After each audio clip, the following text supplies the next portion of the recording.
சர்வதேச போதைப்பொருள் குற்றவாளி ஜாஃபர் சாதிக் கைது செய்யப்பட்டுள்ள நிலையில் பொம்மை முதலமைச்சர் ஸ்டாலின், வாரிசு அமைச்சர் உதயநிதி ஆகியோர் தார்மீக பொறுப்பேற்று பதவி விலக வேண்டும் என எதிர்க்கட்சித் தலைவர் எடப்பாடி கே பழனிசாமி வலியுறுத்தியுள்ளார்.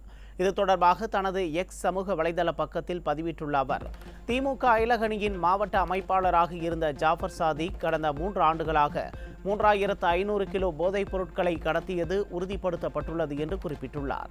திமுக மற்றும் அதனை சார்ந்தோருக்கு ஜாஃபர் சாதிக் நீதி அளித்துள்ளது தெரிய வந்துள்ளது எனவும், போதைப்பொருள் கடத்தல் மூலம் கிடைத்த பணத்தில் ஜாஃபர் சாதிக் அரசியல் கட்சிகளுக்கு நிதி அளித்துள்ளதாக மத்திய போதைப்பொருள் தடுப்பு முகமை துணை இயக்குநர் அதிகாரப்பூர்வமாக அறிவித்துள்ளார் எனவும் பதிவிட்டுள்ளார்.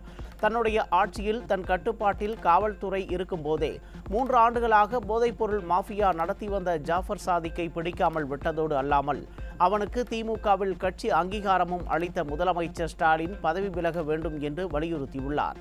விளையாட்டுத்துறை அமைச்சர் உதயநிதி அவரது சமூக வலைதள பக்கத்தில் பதிவிட்டு பின்பு டெலீட் செய்த பதிவுகளில் இருந்தே ஜாஃபர் சாதிக்குடன் நெருக்கம் காட்டியது தெரிய வருகிறது எனவும் குறிப்பிட்டுள்ளார். ஆகவே குற்றவாளி பிடிபட்டுள்ள நிலையில் தார்மீக பொறுப்பேற்று முதலமைச்சர் ஸ்டாலின், விளையாட்டுத்துறை அமைச்சர் உதயநிதி ஆகிய இருவரும் உடனடியாக பதவி விலக வேண்டும் என்று எதிர்க்கட்சித் தலைவர் எடப்பாடி கே பழனிசாமி வலியுறுத்தியுள்ளார்.